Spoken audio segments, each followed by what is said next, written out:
I'm Larry Van Meter. I'm the head at Morristown Friends School in Morristown, New Jersey. The wartime experiences of Warren Sawyer and Neil Hartman remind us that heroism takes many forms. As conscientious objectors, their experience was different from that of the soldiers serving on the front lines during World War II. But what they did required great courage and fortitude. I've known Warren and Neil all my life.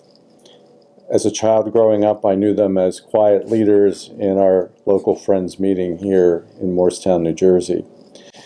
Later, I got to know Neil as a teacher and Warren as a family friend. The Religious Society of Friends, which is the more formal name for Quakerism, is a Christian denomination that believes deeply in equality and nonviolence.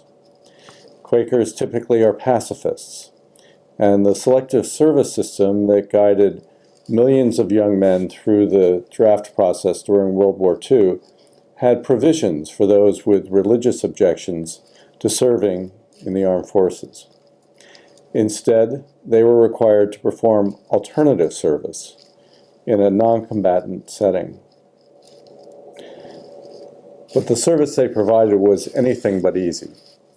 Warren tells of the difficult work he did at the Byberry State Hospital in Pennsylvania, and Neil tells of volunteering to be injected with a terrible disease in an effort to enhance medical science. Their stories are important, but are also little known. An important chapter in our nation's history that illustrates that in a pluralistic society, at least within limits, the nation can make room for people with religious convictions that differ from official government policy.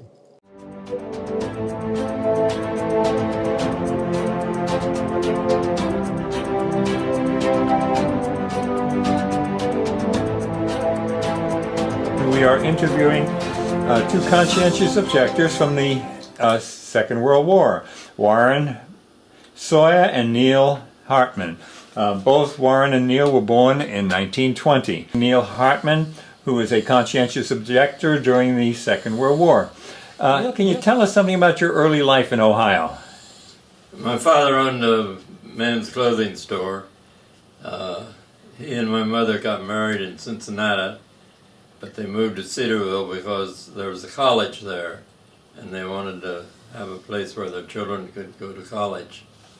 The town had about 1,000 people, and the college had about 200 students.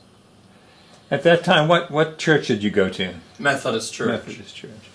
And how did you become a Quaker?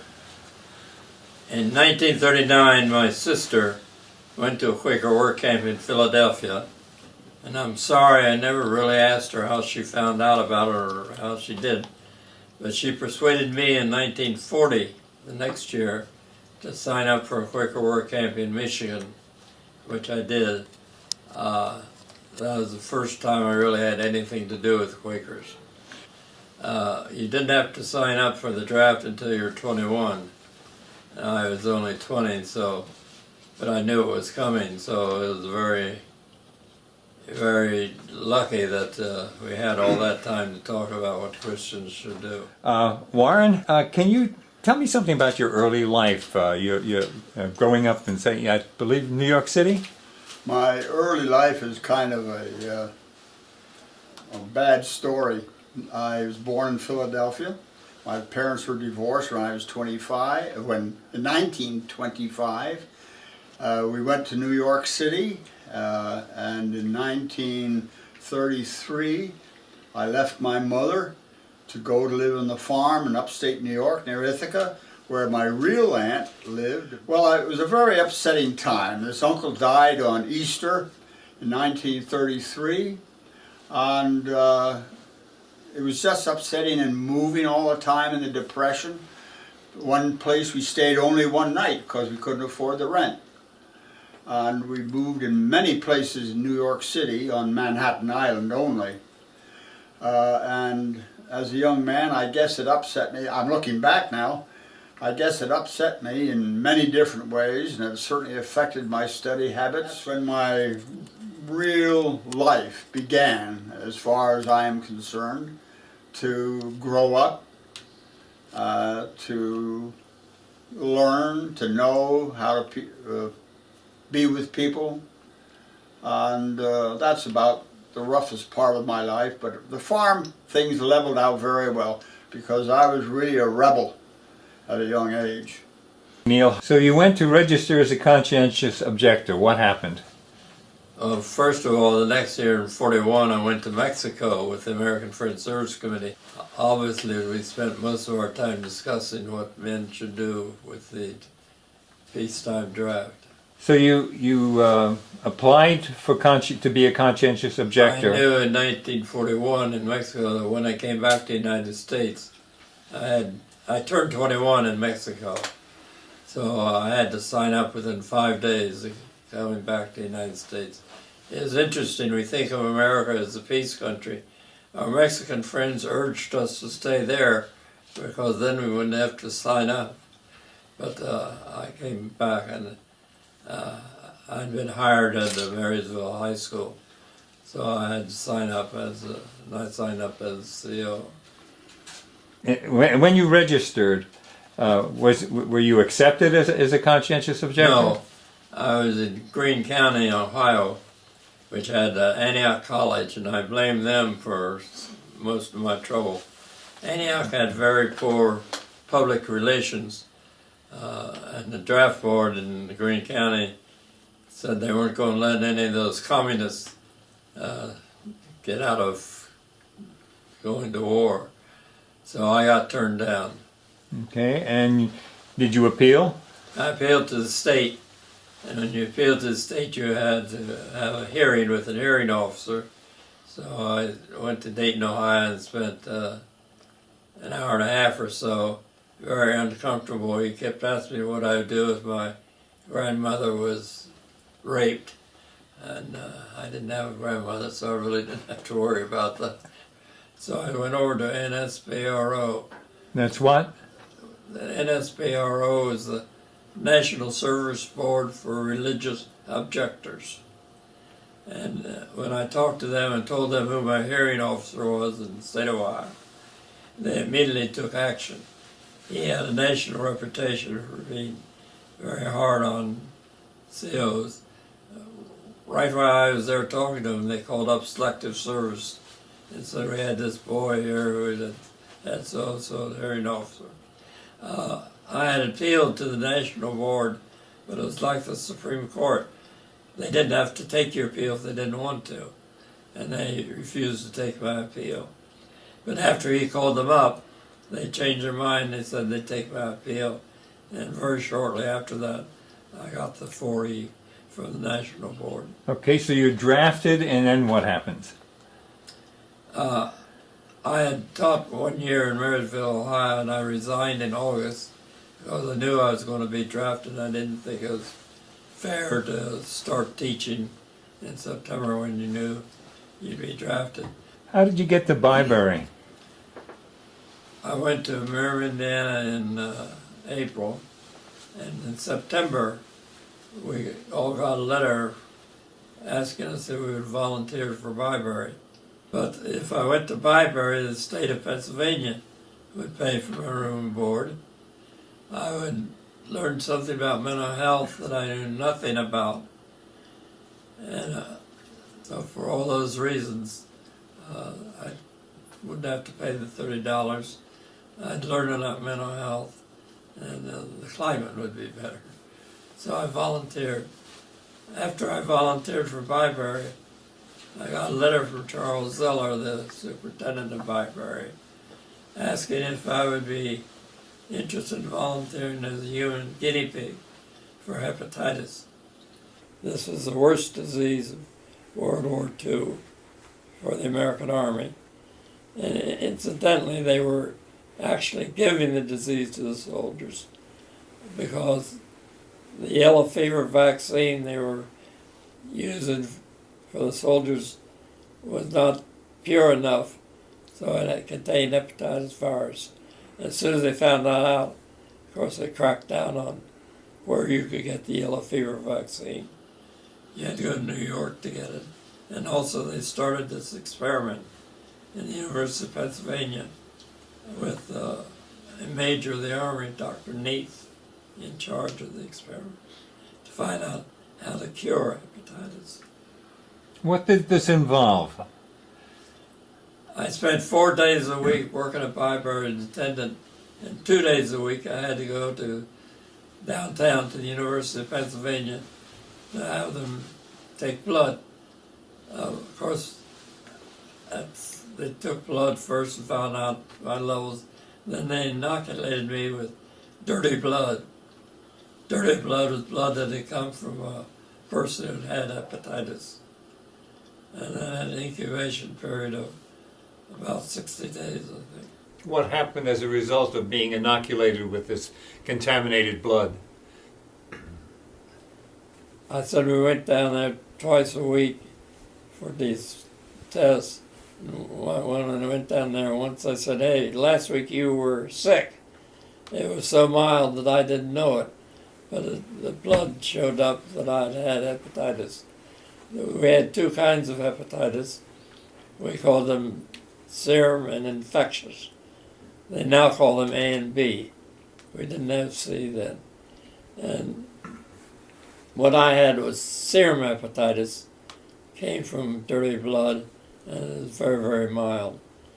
But after I had a few weeks rest from that, then they asked me to take a drink of dirty water. Dirty water was contaminated with sewage.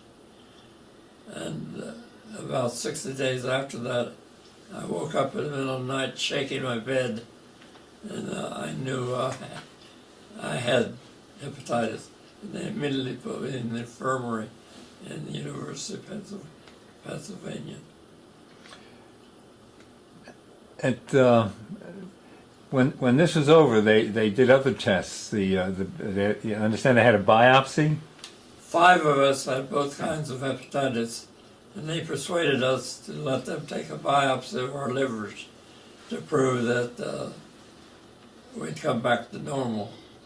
I wanted the general anesthesia, but they talked me out of general anesthesia because they said there's a slight risk there. And since we were volunteers, they didn't want anything happening to us. When they cut me open, I felt a very, very sharp pain. This is Dr. C. Everett Coop who was doing the surgery. And I thought, Coop, you lied to me. But when they were taking the blanket off after the operation, they said, "Oh, look, we stuck him with a safety pin." So I really felt better that he hadn't lied to me. This is Dr. C. Everett Koop, who became the Surgeon General. That's correct. He was interning at Children's Hospital in Philadelphia and the University of Pennsylvania Hospital. Neil, these are tests that could have taken your life. Why did you do this? Well, of course, we got called all kinds of things, yellow bellies, and they said they could see the streak down their back. So I wanted to show that I was willing to take risks with my life. I was not willing to take risks with somebody else's life. So I was really thankful that I had this opportunity to show that maybe I wasn't a yellow belly after all. Your career after the war, what did you do? I said I taught at public school in Ohio before I was drafted. And it was a good school, but I was very unhappy with my colleagues. They were far from being pacifists. And so after I was released from the draft, I decided rather than leave the profession of teaching, I'd try a Quaker camp. Since I came to Philadelphia, then I found out for the first time that Quakers had schools. And one was George School, which is in Bucks County. So I applied at George School and got accepted. And I was very, very happy there with my colleagues, and they were more my kind of people. In fact, I married one of the secretaries there. Terrific. And how'd you get here to New Jersey? I married the secretary at George School and taught there for 2 years. One of the wives of the teacher worked for the American Friends Service Committee, named Lorraine Cleveland, and she asked me if I'd be interested in going to Japan to do relief work, and I thought that's a good place to have a honeymoon.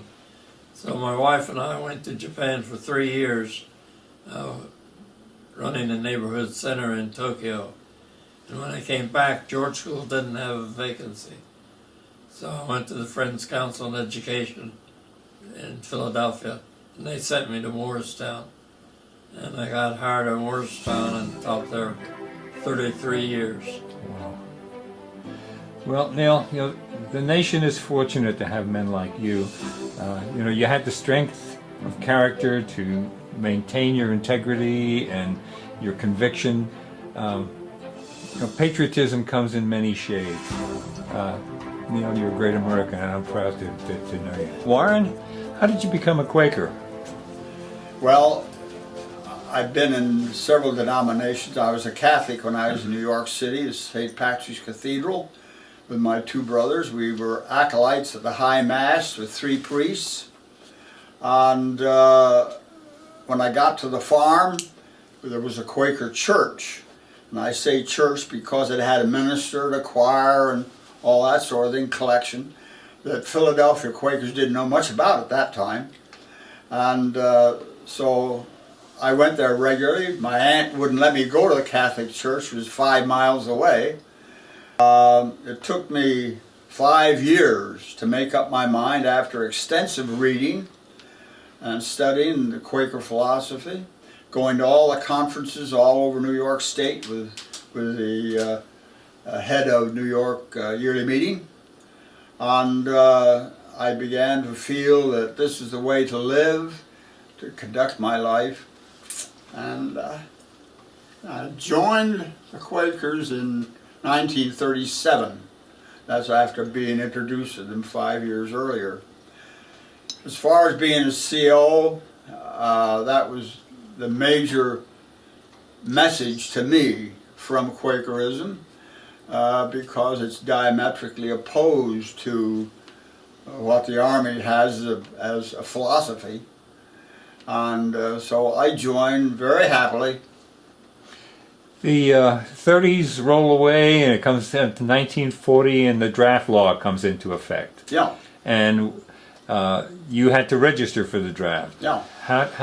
What happened then?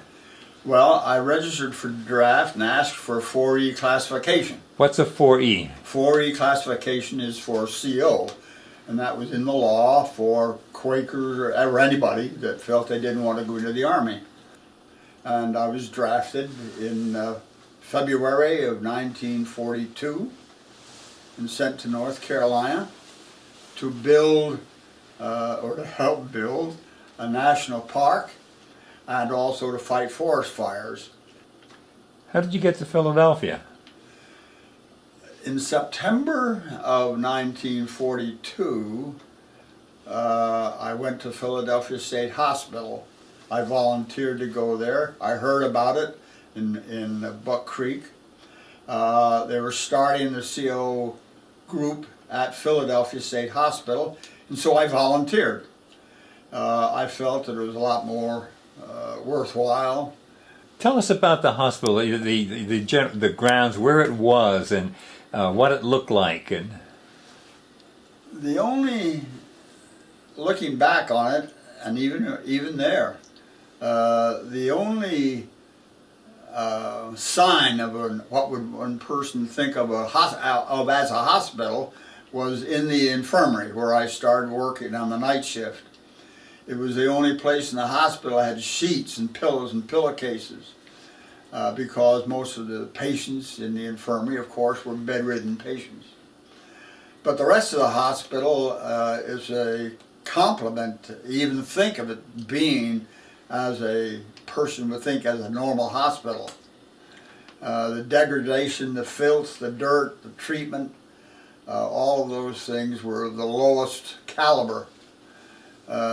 Paid attendants were violent in terms of treatment of patients to keep them in line.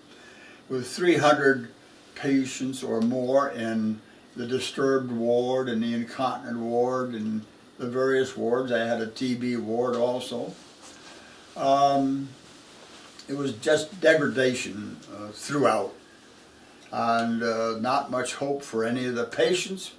They had very few ever saw a doctor, very few. I don't know the percentages, but it must be probably 97, 98% never saw a doctor. How many doctors were on staff? Now this is a mental, This is a a hospital mental for the institution, mentally yes. ill. Yes. And in the good times, before we came, before the war, there were 83 doctors.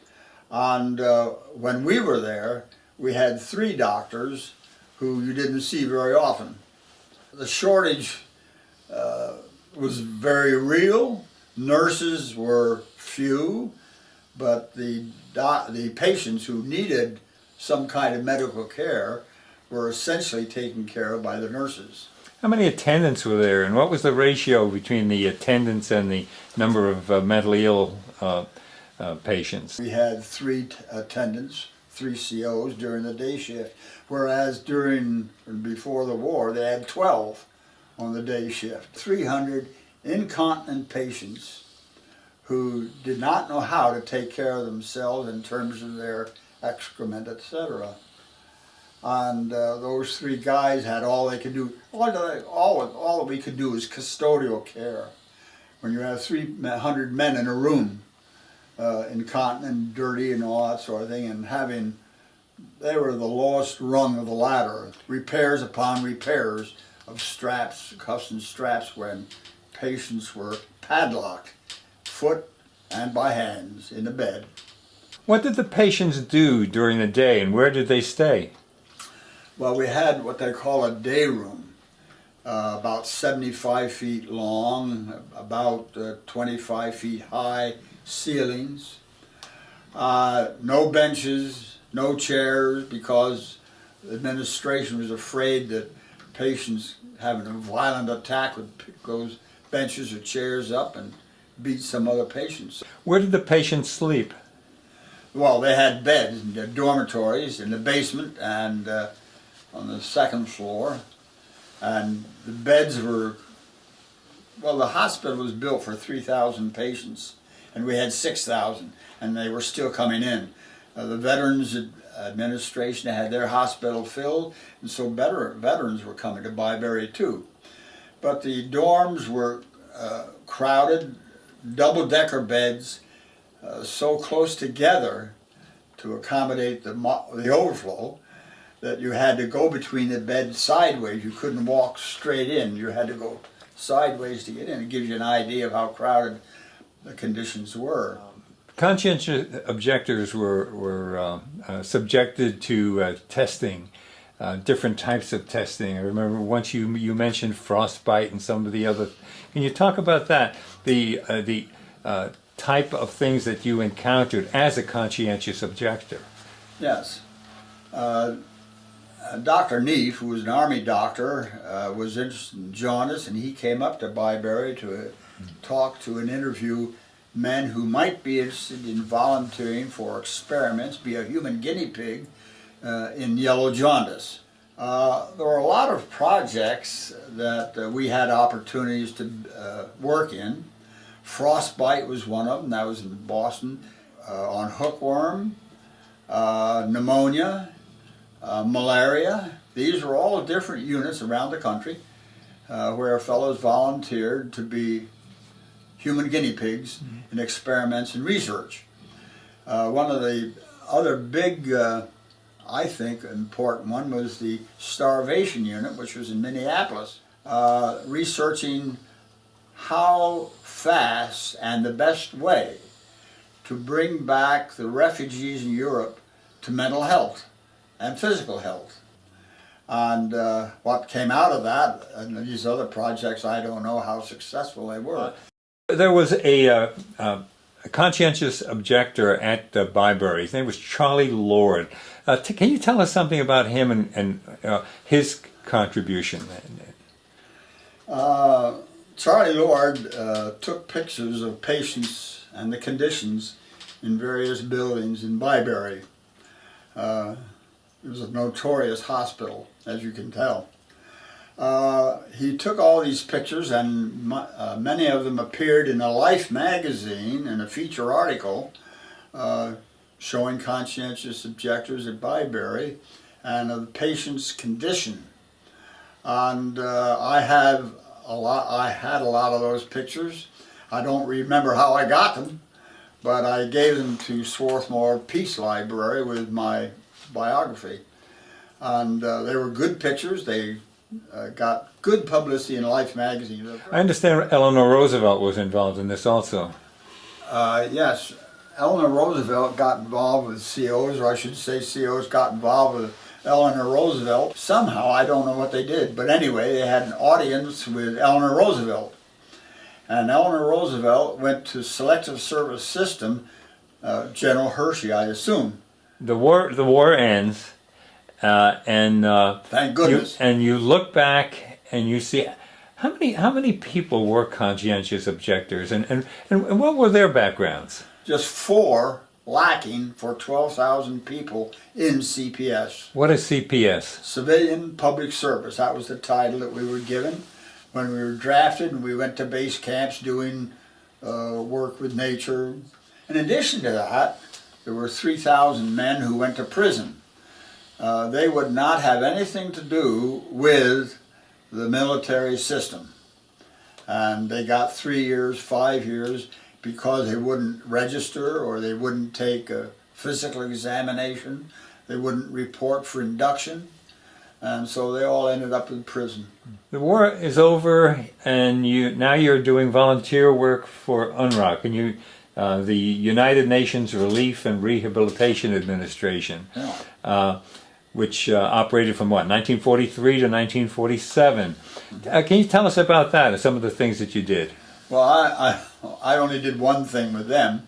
After the war, I went to Poland on a ship taking 800 horses to Danzig. I would like to have taken more, but I couldn't because I had a job for the summer and had to go. Was married at that time. But the job in escorting these horses over there was just a matter of taking care of them, feeding them, and so on. And we landed in Danzig. But they had a lot of projects going on with UNRWA, goats and cows, calves, and that sort of thing, to various countries in Europe to try and get the farms started again in order to feed the people. It was a basic need. In port, I worked with the Danish Red Cross. They looked young in terms of college. They might have been some a little older than that. But we had a soup kitchen on the back of a truck, and people with all kinds, kids, everybody, all kinds of utensils, hoping to get some of the soup that was ladled out to them from the back of that truck. Some of them only had cups, some of them had small bowls, or bigger bowls, or even a pail. That's all they had left to carry any liquid. So you return home, you become a successful in real estate for many years, and as you look back at the time during the war, this was a different time, and the public was not very friendly toward conscientious objectors. Matter of fact, they were unfriendly to people who were 4F, who were physically unfit for service. As you look back on that, what are your thoughts? And as you went through that, what kept you going? After the war, well, I was always interested in social issues, social concerns. And I took the trip to Poland as a social concern. I also took trips to different places in the world, Tanzania, Indonesia, Arizona, with Global Citizens Network, which was a group started in Minneapolis. The person that started it was a young woman, and you pay for your own transportation, you pay all of your own expenses. But the organization paid for the cement or the blocks for rebuilding if that was going to be a project. The idea was to have the natives work with us on the improvements that they wanted in their community. I went to Tanzania, Africa, and I was there for 3 weeks with the same organization. We were doing a study on transferring a day school to a boarding school. Getting through the war, putting up with the verbal abuse and the sometimes it might even have been physical problems. Did you encounter that? People saying to you that you're shirking your duty, or to that effect. Did you face any of that? I personally didn't have a great deal of experience with that. They didn't say I was a coward, but they certainly inferred it in language. This is from my mother and from my father. My 2 aunts that I feel is where I was really raised, the farm, made no comment whatsoever. Well, Warren, I think your life is a testimonial to service to your fellow man, and your strength of conviction and integrity in following your religious beliefs mark you as a most exceptional man. And it's easy to see why you can be very proud of your lifetime's accomplishments. Thank you. Any other thoughts, any other reminiscence that you have of the era? We had Dr. Neef, who was a major in the Army, was running our jaundice experiment. I think that it's interesting that your first reason for going into jaundice was my second reason for going into jaundice. I went with the idea of getting rid of a disease that was killing people. And then the second reason, which was your first, show that we're not afraid to give our lives if necessary. So what happens when you talk to veterans of World War II? What is it that you hear from them? We have talked to many veterans. We have quite a number of veterans here.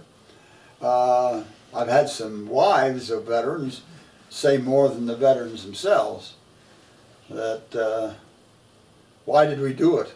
But there's been very few questions, all in the total picture. I really can't recall, except a couple of women here let me know that I was on the wrong side of things.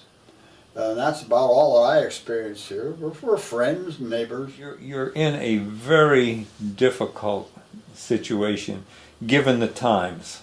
1941 was that environment does not exist today. There's a big difference in public attitude, and for you to stand for your convictions and do what you did took a lot of fortitude. You did not run away from the country. You did not turn your back on the nation. You stood for your religious convictions, and you took a lot of abuse. Yeah. You risked your life to prove your patriotism. It's unfortunate that the nation doesn't understand that, and that's one of the reasons why Nino and I are here, so that the nation does understand there are different ways to serve.